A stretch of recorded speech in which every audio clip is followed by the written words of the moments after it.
আশুলিয়ার নয়ারহাটে জঙ্গি আস্তানা সন্দেহে একটি বাড়ি ঘিরে রেখেছে র্যাব। জিজ্ঞাসাবাদের জন্য বাড়ির মালিক আটক, সরিয়ে নেওয়া হয়েছে পার্শ্ববর্তী বাসিন্দাদের।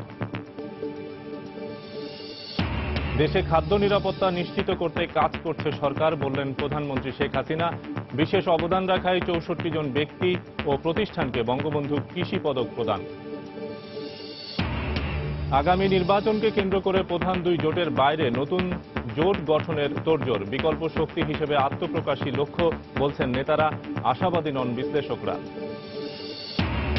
রাজধানীতে লাগামহীন সিএনজি অটোরিকশা ভাড়া, যাত্রী দুর্ভোগ চরমে, চালকদেরও রয়েছে নানা অভিযোগ। বিআরটিএ নানা পদক্ষেপের কথা বললেও বাস্তব চিত্র ভিন্ন। এবং সিরাজগঞ্জ, জামালপুর ও টাঙ্গাইলে বন্যা পরিস্থিতির কিছুটা উন্নতি দেখা দিয়েছে। বিশুদ্ধ পানি ও শুকনো খাবারের সংকট।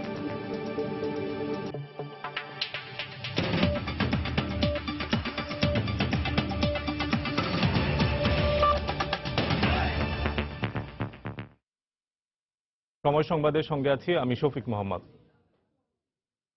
আশুলিয়ার নয়ারহাট এলাকায় জঙ্গি আস্তানা সন্দেহে একটি বাড়ি ঘিরে রেখেছে র্যাব ৪। গত রাত ১টা থেকে বাড়িটি ঘিরে রাখে তারা। সকালে এক ব্রিফিংয়ে র্যাবের গণমাধ্যম শাখার পরিচালক কমান্ডার মুফতি মাহমুদ খান জানান, বাড়ির ভেতরে যারা আছেন তাদের জীবিত ধরতে সর্বোচ্চ চেষ্টা চলছে। এই ঘটনায় বাড়ির মালিক ইব্রাহিমকে আটক করে প্রাথমিক জিজ্ঞাসাবাদ করা হচ্ছে বলেও জানান তিনি। সকালে বাড়ির ভেতর থেকে র্যাবকে উদ্দেশ্য করে গুলি ছুড়লে আত্মরক্ষার্থে র্যাবও পাল্টা গুলি চালায়। তবে মূল অপারেশন কখন শুরু হবে তা এখনও ঠিক হয়নি বলে জানায় র্যাবের কমান্ডার। গতরাতে নয়ারহাটের চৌরাপাড়া এলাকায় ইব্রাহিমের টিনশেড বাড়িটিতে সন্দেহভাজন জঙ্গিরা অবস্থান করছে এমন সংবাদের ভিত্তিতে বাড়িটি ঘিরে রাখে র্যাব। ভেতরে ৩ থেকে ৪ জন জঙ্গি অবস্থান করছে বলে ধারণা করা হচ্ছে। তাদের আত্মসমর্পণের আহ্বান জানানো হয়েছে। ইতোমধ্যে বাড়িটির আশপাশ থেকে স্থানীয় বাসিন্দাদের সরিয়ে নেওয়া হয়েছে। ২ মাস আগে গার্মেন্টস শ্রমিক পরিচয়ে আজাদ নামে একজন বাড়িটি ভাড়া নেন।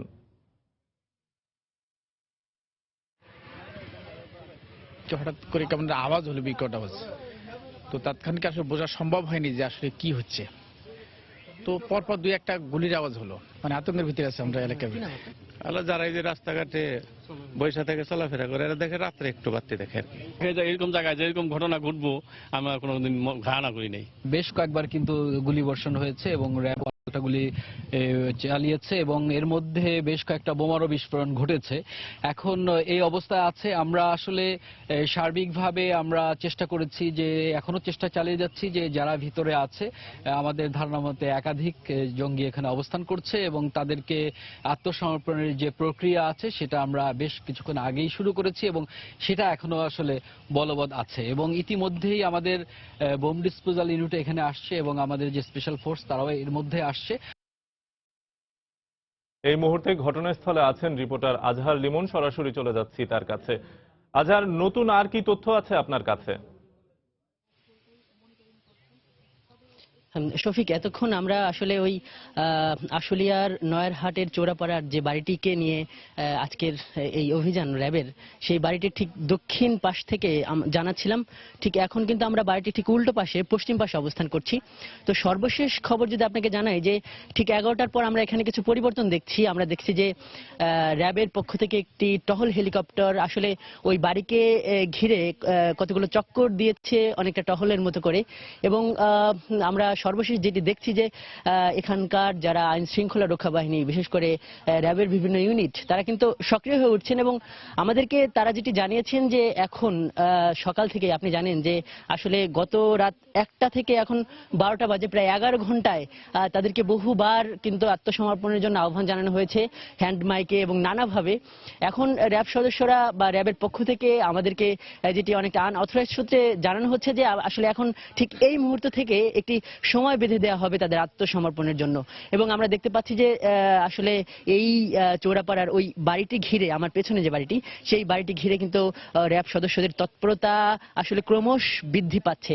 এবং আপনাকে যদি একটু জানিয়ে রাখি যে এই এলাকার আসলে আপনি জানেন যে সকাল থেকে আমরা বলছিলাম যে এই এলাকাটি শহরতলির একটি অত্যন্ত প্রত্যন্ত গ্রাম এবং একেবারে নিভৃত পল্লী। ঠিক এই এলাকায় এই ধরনের একটি জঙ্গি সন্দেহে একটি বাড়ি ঘিরে রাখা, আইন শৃঙ্খলা রক্ষা বাহিনীর বিপুল উপস্থিতি, গণমাধ্যম কর্মীদের বিপুল উপস্থিতি এখানকার মানুষের মধ্যে এক ধরনের উদ্বেগ, উৎকণ্ঠা ছড়িয়েছে। এখন হয়তো র্যাবের পক্ষ থেকে যে সময় বেঁধে দেওয়া হয়েছে, সেই সময় বেঁধে দেওয়ার পর পরবর্তী ঘটনা বলে দেবে আসলে সেই উদ্বেগ বা উৎকণ্ঠার আসলে জবাব কি। শফিক, এই ছিল আশুলিয়া থেকে আমার কাছে সর্বশেষ। আশুলিয়ার নয়ারহাট এলাকা থেকে জঙ্গি আস্তানা ঘিরে রাখার যে খবর ঘিরে রাখা হয়েছে, পুলিশ নিরাপত্তা বাহিনী ঘিরে রেখেছে, তাই সেখান থেকে সর্বশেষ খবর জানাচ্ছিলেন আমাদের সহকর্মী আজহার লিমন। দেশের খাদ্য নিরাপত্তা নিশ্চিত করতে সরকার কাজ করে যাচ্ছে বলে মন্তব্য করেছেন প্রধানমন্ত্রী শেখ হাসিনা। দুপুরে রাজধানীর ওসমানী স্মৃতি মিলনায়তনে বঙ্গবন্ধু জাতীয় কৃষি পুরস্কার 1421 এবং 1422 প্রদান অনুষ্ঠানে বক্তব্য রাখেন প্রধানমন্ত্রী। তিনি বলেন, আওয়ামী লীগ ক্ষমতায় থাকলে কৃষিতে দেশ স্বয়ংসম্পূর্ণ থাকে, কিন্তু বিএনপি ক্ষমতায় গেলেই দেশে খাদ্য ঘাটতি দেখা দেয়। প্রধানমন্ত্রী কৃষকদের রাসায়নিক সার ব্যবহার না করে জৈব সার ব্যবহারের পরামর্শ দেন। কৃষি মন্ত্রণালয় আয়োজিত অনুষ্ঠানে সভাপতিত্ব করেন কৃষিমন্ত্রী মতিয়া চৌধুরী। এর আগে কৃষি গবেষণা, কৃষি সম্প্রসারণ সহ দেশের সামগ্রিক কৃষি খাতে অবদান রাখার জন্য 64 ব্যক্তি ও প্রতিষ্ঠানকে পুরস্কৃত করেন প্রধানমন্ত্রী। স্বাধীন দেশের কৃষিভিত্তিক অর্থনীতি এগিয়ে নেওয়ার লক্ষ্যে 1973 সালে এই পদক প্রবর্তন করেন বঙ্গবন্ধু শেখ মুজিবুর রহমান।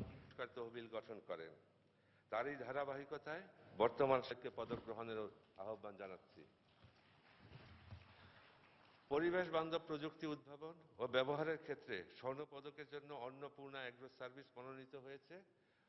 আমাদের প্রাকৃতিক দুর্যোগ মোকাবেলা করেই বাঁচতে হয়, কাজে তাতে যেন আমার দেশের মানুষের কষ্ট না হয়, খাদ্যের জন্য অভাব না হয়।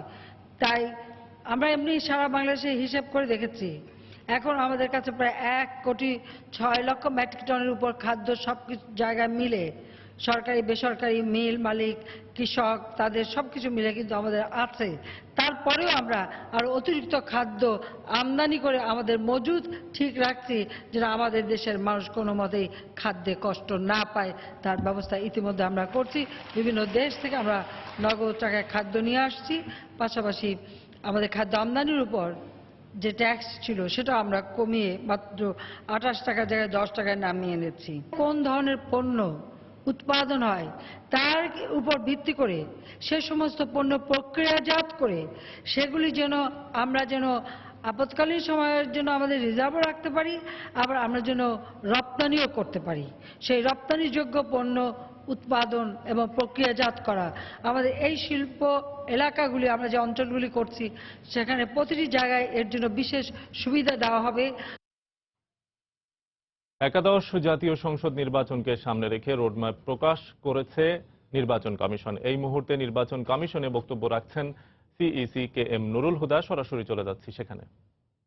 করার জন্য আহ্বান জানাবো, তারা এখানে আসবেন, তাদের নির্বাচন কিভাবে আর একটা কথা বলে রাখা ভালো যে নির্বাচন কমিশনের কাজগুলো মোস্টলি টেকনিক্যাল, এটা একেবারে বিধিবদ্ধ বিষয়। কিভাবে নমিনেশন পেপার সাবমিট করতে হবে, নমিনেশন পেপার সাবমিট করার পরে একজন ক্যান্ডিডেটের কি কি প্রোটেকশন পাবে, একজন ভোটার কিভাবে ভোট দিতে যাবে, এই যে পরিবেশ সৃষ্টি করা, এগুলো নির্বাচন কমিশনের হাতে অতটুকু কি করা, এটা টেকনিক্যাল ব্যাপার। সুতরাং বাইরে রাজনৈতিকভাবে পল্টনে অথবা মনে করেন আমাদের শরৎযুদ্ধনে কে কিভাবে বক্তৃতা দেবে না দেবে বা কি মিটিং করতে পারবে না পারবে, সেটা তো আমাদের উপরে মোটেই সে দায়িত্ব আমাদের উপরে নেই।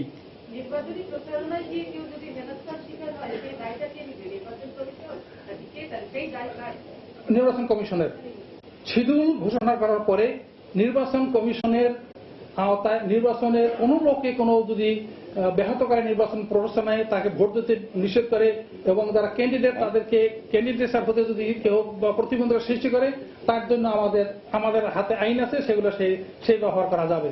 এটা আপনার ওই গণপ্রতিনিধিত্ব আদেশের একটা চ্যাপ্টারই আছে, 6 নম্বর চ্যাপ্টার। 6 নম্বর চ্যাপ্টারে এই যে যারা নির্বাচন করবেন তাদেরকে প্রোটেকশন দেওয়ার জন্য যেগুলো বিধি গেছেন সে তখন আমাদের হাতে চলে আসবে তফসিল ঘোষণার পরে।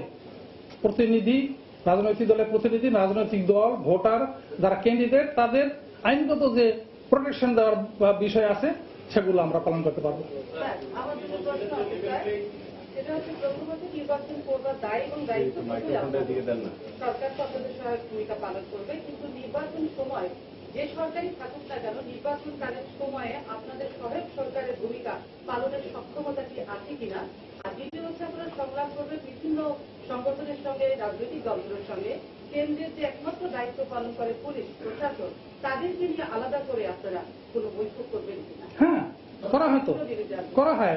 শুধু পুলিশ না, এবার আইন শৃঙ্খলা রক্ষার জন্য যারা আছে আর্মি সহকারে, সেনাবাহিনী সহকারে আমরা মিটিং করি, সভা করি। সেখানে আইন শৃঙ্খলা যে সমস্ত ইগুলো আছে, দপ্তরগুলো আছে, তার প্রত্যেকের প্রধান এখানে আসেন, যেমন আইজি আসেন, হোম সেক্রেটারি আসেন, তারপরে বিজিবির মহাপরিচালক আসেন, আনসার বিজিবির মহাপরিচালক আসেন, এনএসআই মহাপরিচালক আসেন। এই তাদেরকে নিয়ে আমরা মিটিং করি এবং সেখানে আমরা আইন শৃঙ্খলার যা কি কি দায়িত্ব সেগুলো পরিপূর্ণভাবে ব্যাখ্যা করি এবং সেগুলো। একাদশ জাতীয় সংসদ নির্বাচনকে সামনে রেখে রোডম্যাপ প্রকাশ করেছে নির্বাচন কমিশন। নির্বাচন কমিশন সচিবালয়ে এই মুহূর্তে কথা বলছিলেন সিইসি-KM নুরুল হুদা। সময় সংবাদে আরো থাকছে। কিডনি প্রতিস্থাপন সহজ করতে কাল মন্ত্রিসভায় উঠছে মানবদেহে অঙ্গ প্রত্যঙ্গ সংযোজন আইন। জোর দেয়া হচ্ছে অঙ্গ প্রত্যঙ্গ কেনাবেচা প্রতিরোধেও। আগামী জাতীয় সংসদ নির্বাচনকে কেন্দ্র করে প্রধান দুই রাজনৈতিক জোটের বাইরে নতুন জোট গঠনের তোড়জোড় শুরু করেছে বেশ কয়েকটি দল। নিজেদের মধ্যে ঐক্য গড়ে বিকল্প রাজনৈতিক শক্তি গড়ে তোলাকেই মূল লক্ষ্য হিসেবে দেখছে তৃতীয় ধারার এই দলগুলো। জোট গঠনের এই প্রক্রিয়াকে ইতিবাচক হিসেবে দেখলেও নতুন জোট কতটুকু শক্তিশালী হবে তা নিয়ে সংশয়ে রাজনৈতিক বিশ্লেষকরা। রাশেদ বাপ্পির রিপোর্ট। ৫৮টি রাজনৈতিক দলের সমন্বয়ে গত ৭ মে সম্মিলিত জাতীয় জোট গঠন করেন জাতীয় পার্টির চেয়ারম্যান হুসেইন মোহাম্মদ এরশাদ। এর ৩ দিন পর গত ১০ মে নতুন ধারার রাজনীতির প্রতিশ্রুতি, ২ কক্ষ বিশিষ্ট সংসদ, প্রধানমন্ত্রীর একক ক্ষমতা হ্রাস সহ বিভিন্ন প্রতিশ্রুতি দিয়ে ভিশন ২০৩০ ঘোষণা করেন বিএনপি চেয়ারপারসন বেগম খালেদা জিয়া। একাদশ জাতীয় সংসদ নির্বাচনের আগে প্রধান রাজনৈতিক দলগুলোর এমন কর্মকাণ্ডকে যখন নির্বাচনের প্রস্তুতি হিসেবে দেখছেন রাজনৈতিক বিশ্লেষকরা, ঠিক তখন নতুন জোট গঠনের তোড়জোড় শুরু করেছে বেশ কয়েকটি দল। দল গঠনের প্রক্রিয়া নিয়ে সম্প্রতি জাতীয় সমাজতান্ত্রিক দলের সভাপতি আসম আব্দুর রবের বাসায় একটি বৈঠকও হয়, যেখানে উপস্থিত ছিলেন সমমনা দলগুলোর নেতৃস্থানীয় নেতারা। যদিও বৈঠকটি পুলিশি বাধার মুখে পড়ে এমন দাবি বৈঠকে অংশ নেওয়া নেতাদের। বাংলাদেশের স্বাধীনতায় বিশ্বাসী রাজনৈতিক দলগুলোর মধ্যে যারা আছে প্রগতিশীল গণতান্ত্রিক দেশপ্রেমী দল, তাদের মধ্যে কাউকে বাদ না দেওয়া, সবাইকে নিয়ে একটা জোট করা। ক্ষমতাসীনরা তো নয়, এর আগেও যারা ক্ষমতায় ছিল বিশেষ করে বিরোধী দল বিএনপি, এদের দুটো দলের উপরে নির্ভর করা যায় না। গণতন্ত্রের জন্য বাম ডান মিলে একটা ঐক্যবদ্ধ প্রচেষ্টা করা উচিত। আমরা এই প্রচেষ্টাটাই চালাচ্ছি। জোটের নাম, রূপরেখায় এবং নেতৃত্ব কে দিবেন সেসব বিষয় এখনো ঠিক না হলেও নতুন জোট নিয়ে বেশ আশাবাদী দলগুলোর প্রধানরা। নির্বাচনটা যাতে করে সবার জন্য সমান অধিকার সুযোগ দিয়ে যেন করা হয় এবং সব দল যাতে পার্টিসিপেট করতে পারে, এই পরিবেশটা যদি সৃষ্টি হয় আমরা জোটগতভাবে নির্বাচনে অংশগ্রহণ করব। একটা উন্মুক্ত অবাধ পরিবেশে আমরা যেরকম নির্বাচন চাই, অংশগ্রহণমূলক, গ্রহণযোগ্য, তাহলে আমি মনে করি যে আমরা ভালো আসন পাবো। এদিকে নির্বাচনের আগে রাজনৈতিক মাঠের এমন চাঙা ভাবকে ইতিবাচক হিসেবেই দেখছেন রাজনৈতিক বিশ্লেষকরা। এই জোটটি জনগণের কাছে কতটুকু গ্রহণযোগ্য হবে সেটা নিয়ে প্রশ্ন থাকে। তো তার জন্য অবশ্য অনেক রাজনৈতিক কৌশল গ্রহণ করতে হয়। তবু আমার কাছে মনে হয় না যে খুব একটা শক্তিশালী জোট গঠন করতে পারবেন। দেশের রাজনৈতিক দল এবং জোট বাড়লেও সামগ্রিক রাজনীতির গুণগত পরিবর্তন নেই বলেও মনে করেন এই বিশ্লেষক। এগুলো রাজনীতির। রাশেদ বাপ্পি, সময় সংবাদ, ঢাকা। কোনোভাবেই লাগাম টেনে ধরা যাচ্ছে না সিএনজি অটোরিকশার ভাড়া। চালকের স্বেচ্ছাচারিতায় চরমে পৌঁছেছে যাত্রী দুর্ভোগ। তবে চালকদেরও রয়েছে নানা অভিযোগ। বিআরটিএ যাত্রী দুর্ভোগের কথা স্বীকার করে বিভিন্ন পদক্ষেপের কথা জানালেও বাস্তব চিত্র একেবারেই ভিন্ন। আর পরিবহন বিশেষজ্ঞরা গুরুত্ব দিচ্ছেন স্থায়ী সমাধানের ওপর। Tahiya Rubaiyat অপলার report. New market যাবেন? মিটারে যাবেন? নিউ মার্কেট মিটারে দেবো। কেন মিটারে চলেন? 50 টাকা বাড়াই দিবেন। রাজধানী ঢাকায় যাত্রী দুর্ভোগের নিয়মিত চিত্র এটি। স্বল্প দূরত্বে ও মিটারে যেতে না চাওয়া অথবা অতিরিক্ত ভাড়া আদায় সহ নানা ধরনের জটিলতায় হরহামেশাই পড়তে হচ্ছে নগরবাসীদের। চালকদের অভিযোগ, গ্যাসের মূল্য বৃদ্ধি ও মালিকদের পক্ষ থেকে সরকার নির্ধারিত হারের চাইতে বেশি হারে জমা টাকা আদায়। তার উপর রয়েছে কোনো কোনো নিরাপত্তা বাহিনীর চাঁদাবাজি। গ্যাসের দাম বাড়ছে, জমা বাড়ছে, তাহলে আমরা কিভাবে চলবো বলেন? চাঁদাবাজি আছে, গাড়ি দাঁড়াইলে তো টাকা দেওয়া লাগবে। এদিকে চালকদের অভিযোগের দায় স্বীকার করলেও উত্তরে কোনো সমাধান দিতে পারলেন না সংশ্লিষ্ট কর্তৃপক্ষ। প্রয়োজনের তুলনায় আপনার সরবরাহ কম থাকার কারণে এই সংকটটা রয়ে গেছে। তো সেক্ষেত্রে কিছু অনিয়ম হয়ে থাকে, এটা আমাদের নলেজে আসে। অতিরিক্ত ভাড়া আগে যে পরিমাণ ছিল বর্তমানে তা অনেকটা কমে আসছে, এখনো আছে, আর 2 শিফটে গাড়ি এখনো চলছে। তবে কারণ যাই হোক, এই স্বেচ্ছাচারিতা আর অব্যবস্থাপনার খেসারত দিতে হচ্ছে নগরবাসীকেই, পোহাতে হচ্ছে সীমাহীন দুর্ভোগ। ভাড়া বললাম ওনার ভাড়া যাচ্ছে 180 টাকা, মিটারে যাচ্ছে না। ভাড়া আমরা 250 টাকা দেয়, এখন এরা বলে 400 টাকা। গ্যাসের ভাড়া বলে বাড়ছে, তার জন্য মিটারে যেতে চায় না। বিআরটিএর পক্ষ থেকে নানা উদ্যোগের কথা বলা হলেও বাস্তবে নেই কোনো প্রয়োগ বা সুফল। তবে পরিবহন বিশেষজ্ঞদের মতে শুধু তদারকিতে সুফল মিলবে না, প্রয়োজন স্থায়ী সমাধানের। অভিযোগ আমাদের কাছে আসে এবং সেই অভিযোগের উপর আমরা অব্যাহতভাবে প্রতিকার করছি। বেশি মালিক নির্ভর, ড্রাইভার নির্ভর যে কোনো সিস্টেমই কিন্তু আনম্যানেজেবল হয়। সিস্টেমটাকে কিন্তু বিশৃঙ্খল করে ফেলেছে। জন্মটা সুশৃঙ্খল হলে পরে 2-1টা এলোমেলো কিছু করতে গেলে কিন্তু তাকে শাসন করা যায়। রাজধানীতে যাত্রী পরিবহনের জন্য 15,000 সিএনজি অটোরিকশার অনুমোদন আছে। এর বাইরেও ব্যক্তিগত ব্যবহারের কথা বলে লাইসেন্স নিয়ে আইন ভঙ্গ করে চলছে প্রায় 2,000 সিএনজি অটোরিকশা। সিএনজি অটোরিকশা চালকদের অতিরিক্ত ভাড়া আদায় এবং চালক ও মালিকদের স্বেচ্ছাচারিতার কারণে এই খাতে অব্যবস্থাপনা বেড়েই চলেছে। ফলে কোনোভাবেই কমানো যাচ্ছে না যাত্রী দুর্ভোগ। এক্ষেত্রে সরকারকে আইনগতভাবে কঠোর হওয়ার পাশাপাশি তদারকি সংস্থাগুলোর মধ্যে সমন্বয় বাড়ানোর তাগিদ পরিবহন বিশেষজ্ঞদের। তাহিয়া রুবাইয়া তপলা, সময় সংবাদ, ঢাকা। সময় সংবাদে আরো থাকছে। সেনেগালে একটি ফুটবল স্টেডিয়ামের দেয়াল ধসে নিহত 8, গুরুতর আহত আরো অন্তত 49 জন। এবং সন্ধ্যায় উইম্বলডনে ফাইনালে মুখোমুখি হবে রজার ফেদেরার ও ম্যারিন সিলিচ। ফেডেক্সের 8ম আর সিলিচের সামনে প্রথম শিরোপার হাতছানি। পাহাড়ি ঢল ও বৃষ্টিপাত কমায় সিরাজগঞ্জ, জামালপুর ও টাঙ্গাইলের বন্যা পরিস্থিতির কিছুটা উন্নতি হয়েছে।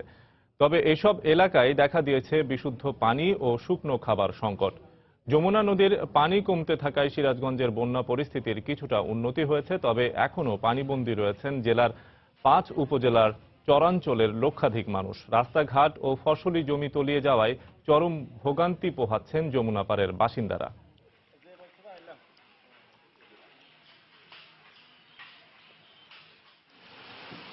বন্যা পরিস্থিতির উন্নতি হয়েছে জামালপুরেও।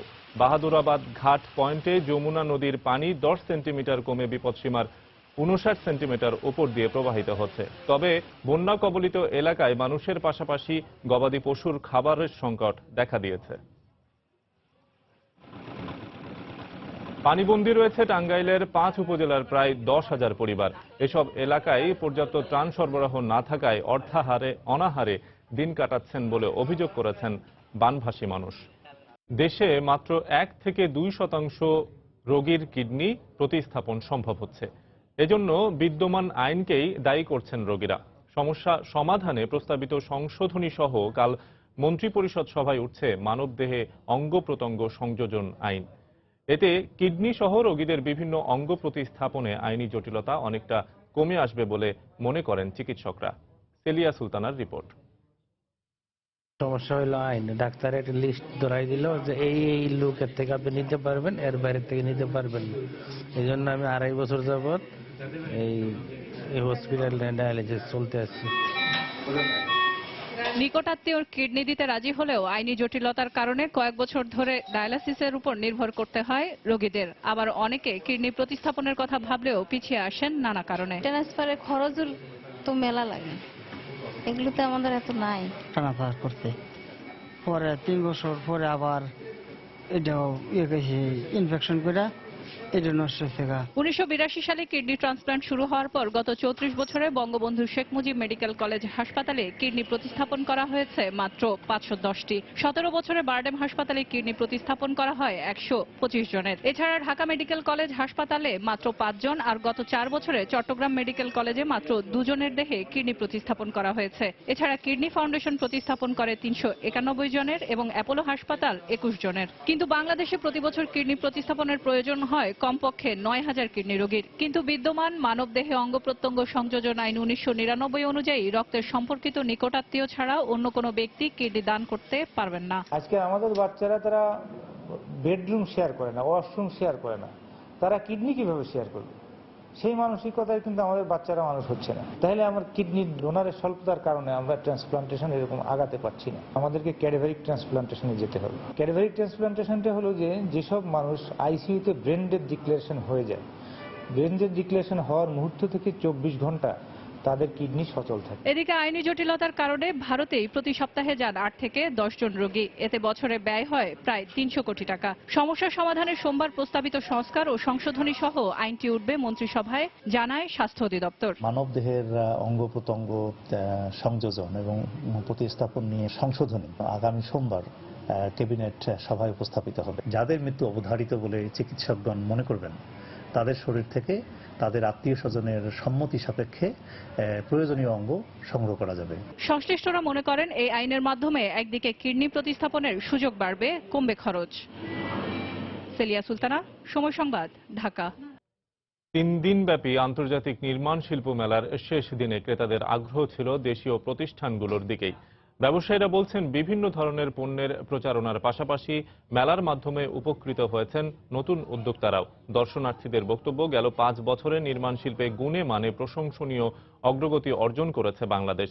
মেলায় আসবাবপত্র আর আলোকসজ্জার স্টলগুলো নজর কেড়েছে নারী দর্শনার্থীদের। ভিড় ছিল ইন্টেরিয়র ডিজাইনের প্রতিষ্ঠানগুলোর স্টলে।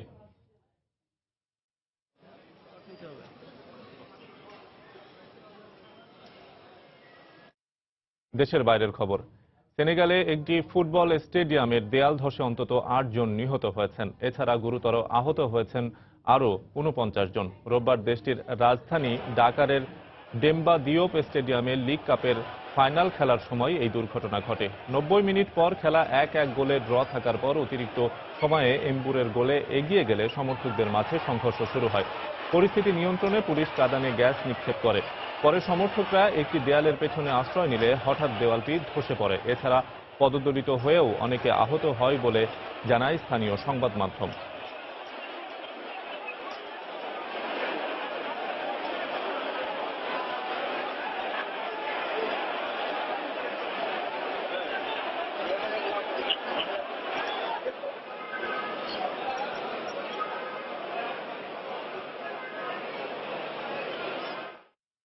এ পর্যায়ে শীর্ষ সংবাদ জানিয়ে দিচ্ছি আরেকবার। একাদশ জাতীয় নির্বাচনের চূড়ান্ত পরিকল্পনা প্রকাশ। নির্বাচন সুষ্ঠুভাবে সম্পন্ন করতে নির্বাচন কমিশনের 7টি কর্মপরিকল্পনা। আগামী নির্বাচনকে কেন্দ্র করে প্রধান 2 জোটের বাইরে নতুন জোট গঠনের তোড়জোড়। বিকল্প শক্তি হিসেবে আত্মপ্রকাশী লক্ষ্য, বলছেন নেতারা, আশাবাদী নন বিশ্লেষকরা। দেশে খাদ্য নিরাপত্তা নিশ্চিত করতে কাজ করছে সরকার, বললেন প্রধানমন্ত্রী শেখ হাসিনা। বিশেষ অবদান রাখায় 64 ব্যক্তি ও প্রতিষ্ঠানকে বঙ্গবন্ধু কৃষি পদক প্রদান। আশুলিয়ার নয়ারহাটে জঙ্গি আস্তানা সন্দেহে একটি বাড়ি ঘিরে রেখেছে র্যাব। 2 জনের আত্মসমর্পণ, জিজ্ঞাসাবাদের জন্য বাড়ির মালিক আটক। এবং রাজধানীতে লাগামহীন সিএনজি অটোরিকশার ভাড়া, যাত্রী দুর্ভোগ চরমে, চালকদেরও রয়েছে নানা অভিযোগ। বিআরটিএ নানা পদক্ষেপের কথা বললেও বাস্তব চিত্র ভিন্ন। এই ছিল এখনকার মতো। যে কোনো খবর পেতে ভিজিট করুন সময়নিউজ.tv। যে কোনো বাংলা লিঙ্ক ও রবি নম্বর থেকে সময় সংবাদের খবর, অনুষ্ঠান সম্পর্কে জানতে এবং যে কোনো তথ্য সময় সংবাদকে জানাতে ডায়াল করুন 16242 নম্বরে। এছাড়া এই মাত্র পাওয়া খবর আপনার মোবাইলে পেতে SMS করুন স্টার্ট স্পেস বিএন লিখে পাঠিয়ে দিন 16242 নম্বরে। আর সঙ্গে থাকুন সময়।